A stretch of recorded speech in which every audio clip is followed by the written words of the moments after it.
朋友们，大家好，我是李婉容，欢迎来到安行晚年。大家有没有正在忙着打包回国行李的？我猜你们的箱子现在肯定是塞得满满当当，心里也装满了期待。给老爸的保健品，给老妈的最新款电子产品，恨不得把整个国外都搬回去，才能表达那份思念和孝心，对不对？这个心情，李婉容我太理解了。但是今天我必须得给你泼一盆冷水，让你先冷静下来。因为你心心念念塞进行李箱的这些好东西，很可能就会在海关变成让你傻眼的违禁品。现在的海关跟你3年前、5年前经历过的，已经完全不是一个概念了。就上个月，我的一位在澳洲住了快20年的老朋友，兴冲冲回国给老爷子过80大寿。他特意买了好几盒澳洲本地人特别认的止痛保健药，还有2包顶级的鹿茸片，想着给老爸补补身子。结果你猜怎么着？飞机落地，人还没出机场，箱子就被海关直接扣下了。最后东西全部没收不说，还开了一张天价罚单，甚至差点就因为涉嫌携带违禁动植物制品给立案了。今天咱们就实实在在的对照着最新的规定，把这张2025年回国入境的黑名单给你彻底讲清楚。我总结了7样你绝对碰不得或者必须严格申报的东西，这里面有好几样可能就是你家药箱里的常备药，还有好几样是你觉得价值高、有面子，特意买来送礼的硬货。耐心看完李婉容今天这番话，她能帮你省下的可能不只是几千几万块钱的罚款，更是避免你在海关那个小房间里度过人生中最不知所措的几个小时。首先，咱们必须把最要命、最容易让咱们华人一脚踩进坑里的东西放在第一个讲，那就是药。我知道大家在国外生活久了，用惯了本地的一些非处方药，感觉效果好，副作用小，回国的时候总想着给家里的长辈带上点，以备不时之需。这个孝心特别可贵，但你必须明白一个天大的概念差异。你在国外药店随手能买的非处方药，到了中国海关的检查标准里，很可能就被划到了毒品那边去了。这里面的法律界限比你想象的要严苛1万倍，跨过去就是万丈深渊。最典型的一个例子就是所有含有大麻2酚，也就是 CBD 成分的东西，在北美、欧洲不少地方，CBD 被做成软糖、精油、护肤品，放在超市里就能买，说是能助眠、缓解焦虑。你可能会觉得，这不就是个有点功能的保健品吗？我带点给失眠的亲戚朋友试试，怎么了？但你一定要听清李婉容这句话，在中国，任何形式的大麻及其提取物都是明令禁止的毒品。不管你买的时候多方便，包装多无害，只要上面印着 CBD、Cannabis 或者大麻叶子的标志，一旦被海关查获，这就不是简单的携带违禁品了，而是涉嫌走私毒品。这几个字有多重，不用我多说吧？那意味着你带的东西会立刻被没收，人会面临调查，轻则巨额罚款、遣返，重则要负刑事责任，留下案底，这辈子都受影响。这绝对不是开玩笑的事情。所以现在，请你立刻、马上去检查你的行李箱，把所有药瓶、保健品瓶子拿出来，仔仔细细看一遍成分表，凡是有相关字样或图案的，别犹豫，立刻拿出来扔进垃圾桶。这份孝心和好意，你送不起，家里的老人也收不起。除了 CBD， 还有一类药是咱们华人特别喜欢带的，就是那些效果奇好的感冒药和止咳药水，比如某个牌子著名的感冒特效水，或者某些能让你马上不咳的糖浆。它们效果为什么那么神？往往是因为里面含有麻黄碱或者可待因这类成分。麻黄碱是什么？它是制作冰毒的主要原料之一。在国外买这类药可能只需要出示一下 ID 登记，但在国内对这类原料药的管控是最高级别的。你带上1-2盒，说是自己用的，或许还能解释得通，但如果你想着给这个亲戚带2盒，那个朋友带2盒，箱子里装了10几盒，那海关工作人员完全有理由怀疑你是在非法携带制毒原料，甚至有倒卖的嫌疑。之前就有过留学生因为带过量康泰克入境而被判刑的真实案例。所以李婉容给你的建议是，普通的感冒发烧、咳嗽，国内有完善的医疗体系和替代药品，真的没必要为了那一点所谓的药效更强去触碰法律的底线。如果你是自身有慢性病，必须携带处方药，那么请一定要准备好医生开具的处方原件，并且携带的药量严格控制在你自己此次旅行期间所需的用量范围内，多一点都不行。讲完了最要命的药品，咱们接下来聊聊的2个重灾区。这东西我敢说 90% 的华人回国都会带，但也是每年被海关没收排行榜上的冠军选手，那就是花旗参，也就是西洋参。这个话题老生常谈，可我每年还是能看到无数人在这里栽跟头，看得我都心疼。大家觉得从美国、加拿大回中国，带点当地特产的西洋参，又健康又有面子，是份实打实的心意，对吧？这个想法没错，但关键在于你带的餐，它到底是什么样的餐？这里面的区别决定了它是能顺利到家的礼物，还是海关扣押单上的一件违禁品。根据国际上的濒危野生动植物种国际贸易公约以及咱们国内的相关法律，野生的西洋参是绝对禁止携带出入境的。你可能会叫屈，我买的是农场里人工种植的啊，我还有购物小票呢。问题是，在海关那个繁忙的查验现场，工作人员要在几秒钟内用肉眼判断你这一包餐到底是野生的还是种植的，几乎是不可能的任务。为了保险起见，只要是整根的未经深加工的西洋参，尤其是那些还带着须甚至有点泥土的原生态餐，都有极大的被扣留风险。更别提新鲜的活体的西洋参了，那是100%禁止的，因为它属于植物繁殖材料，可能携带土壤、线虫或病原菌，涉及到国家的生物安全和生态安全，是海关严防死守的红线。那么到底什么样的西洋参能带呢？李婉容给你指条明路，尽量选择那些经过深加工、有正规包装的产品，比如已经切好片的西洋参片、独立小包的西洋参茶，或者西洋参提取物制成的胶囊、口服液。这些产品经过了工业化的清洗、加工、灭菌，已经失去了作为植物种苗的繁殖能力，包装上也通常有明确的成分、产地和品牌信息，相对更容易被允许入境。所以如果你想送这份健康礼，咱们就多花点钱，买那些商场里包装精美，一看就是制成品的餐片礼盒。千万别去贪便宜或者追求地道，买那种用牛皮纸一裹、草绳一捆的整根原餐，那真的是在给自己的回国之路埋雷。说到这儿，李婉容想真心实意地跟屏幕前的各位交个底，我和安行晚年的团队花大力气去搜集这些不断更新的海关案例，去研读枯燥的法律条文细则，不是为了制造焦虑，恰恰相反，就是为了能让咱们每一位身在海外、心心念念想回家的同胞，这条团圆路能走得顺顺畅畅、平平安安。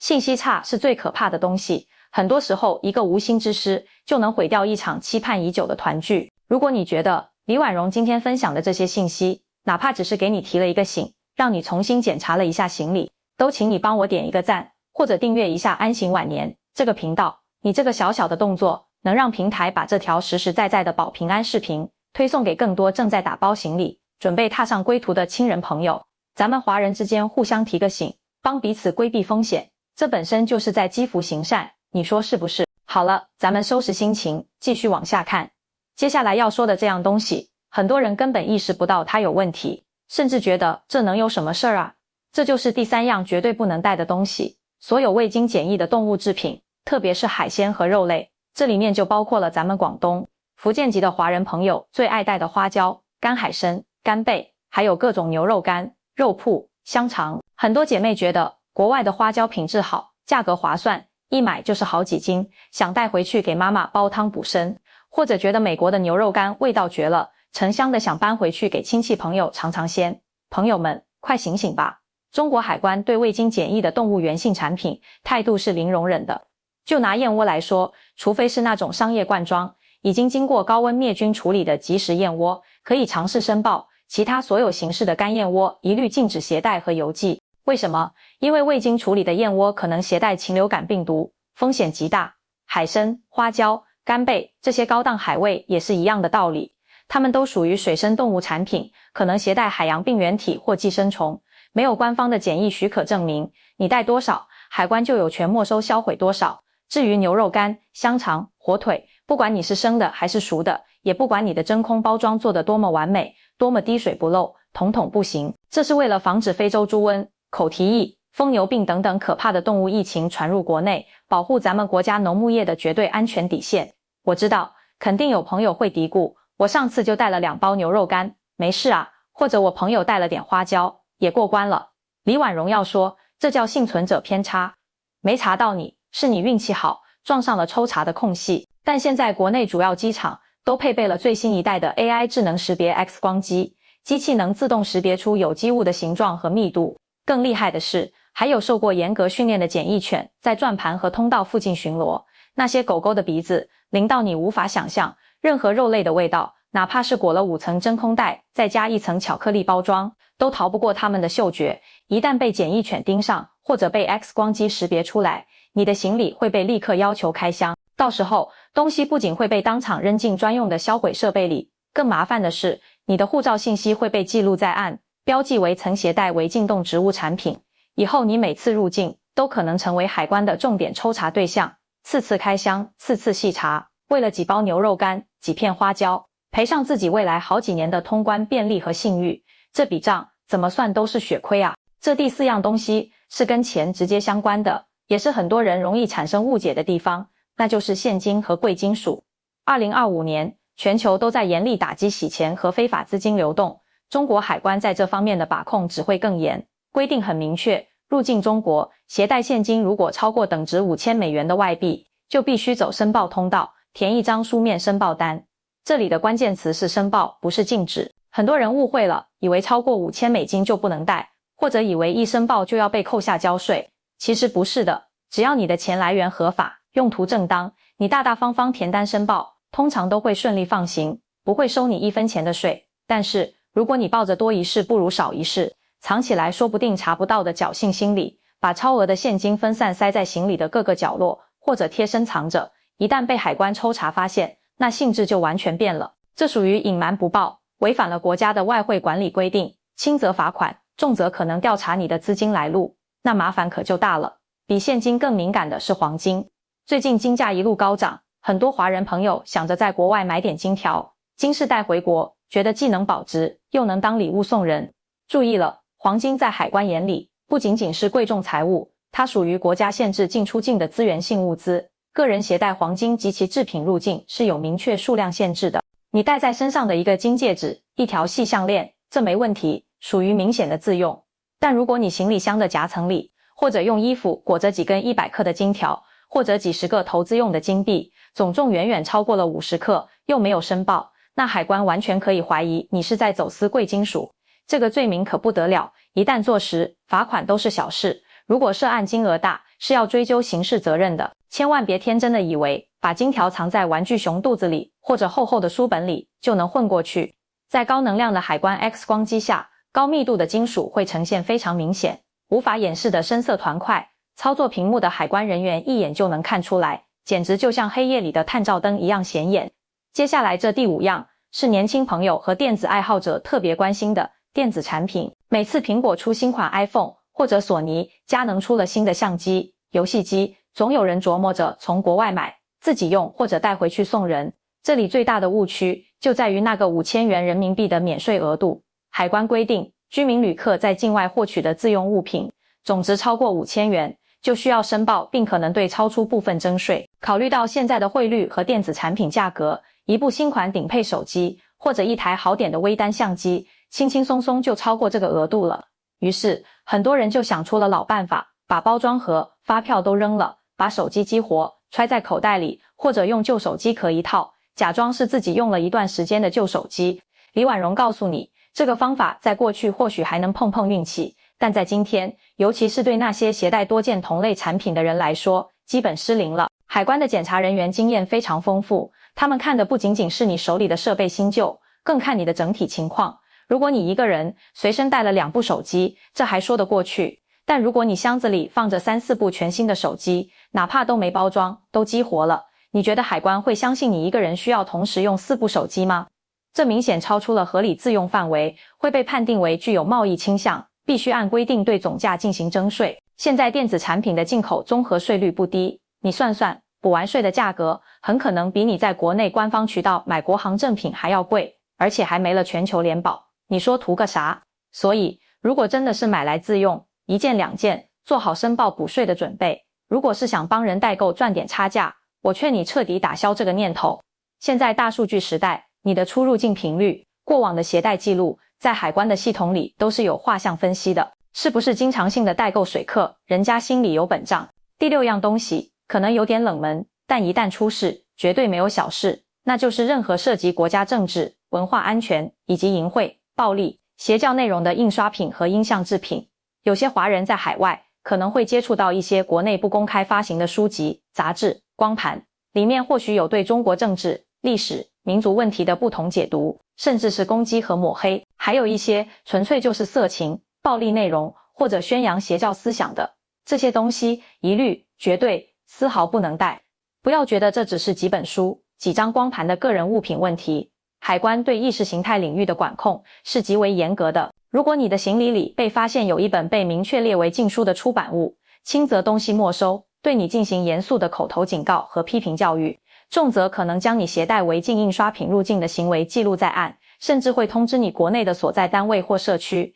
那影响可就深远了。更要警惕的是，现在海关不仅查纸质书，还会抽查你的电子设备。如果你的笔记本电脑、硬盘、手机或者平板电脑里存了大量这类敏感的电子书、PDF 文件或者视频，一样会面临相同的处罚。咱们回国是为了团聚，为了享受亲情和美食，千万不要因为一时好奇或者替别人捎带，而让这些精神层面的定时炸弹混进你的行李，给你本该温馨的归途惹来滔天大祸。最后的7样，也是李婉容认为最重要，必须用最大声音警告大家的底线。这不是一件具体的物品，而是一个行为，那就是帮陌生人，甚至是不太熟悉的朋友带东西过关。这是用无数血淋淋的悲剧换来的教训。你可能会在机场值机柜台前遇到一个面容和善的老太太，说她行李超重了，求你帮忙拎一个看上去不大的手提袋过海关。或者是一个好多年没联系的老同学，突然在微信上找你，说有个密封的很好的小盒子，想请你带给他在国内的亲戚，事后还会给你一笔不错的辛苦费。请你无论如何记住李婉容这4个字，绝对拒绝。你永远不可能知道那个袋子底部的夹层里，那个密封盒子的暗格里装的到底是所谓的奶粉、巧克力，还是分装好的冰毒、海洛因。在法律面前没有任何情面可讲，东西在你的行李里，或者由你手提携带过关，你就是法律意义上的第一责任人。一旦被查获是毒品，你就是运输毒品。在很多国家，运输毒品是死刑。在中国，走私、运输毒品达到一定数量，最高刑罚也是死刑。为了那一点点所谓的人情面子，或者那几百上千块的跑腿费去冒杀头，做一辈子牢的风险，这简直是世界上最愚蠢、最不值得的赌博。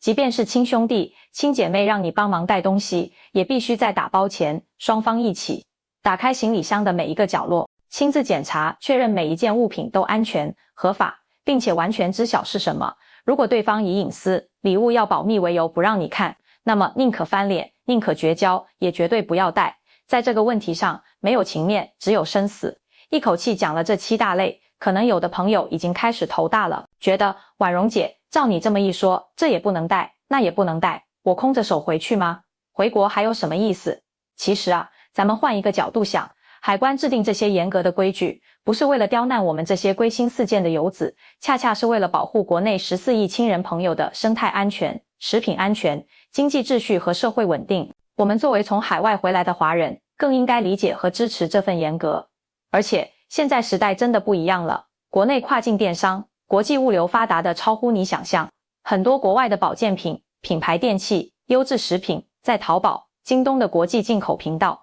或者那些线下保税店里都能买到正品，价格加上税后，跟你人肉背回来也差不了太多，还直接包邮到家，省去了你一路肩扛手提、过关提心吊胆的辛苦和风险。咱们要把心态调整过来，我们回国最核心的目的是回到那片生养我们的土地，去看看家乡的新变化，去紧紧拥抱已经白发苍苍的父母，去和昔日的发小好友痛快地喝一顿酒，去街头巷尾寻找那口魂牵梦萦的地道家乡味。你平安、健康、顺利地出现在家人面前，本身就是他们能收到的最好、最无价的礼物，任何物质的东西都无法取代你活生生站在他们面前带来的那份喜悦和安心。千万不要让那些你自以为重要的礼物变成了阻隔在你和亲人之间的拦路虎，甚至是一场灾难的开端。来，李婉容最后再给大家清晰地理一遍咱们今天说的这7个绝对不能碰的雷区。第一，所有含 CBD 成分的产品，以及过量含麻黄碱、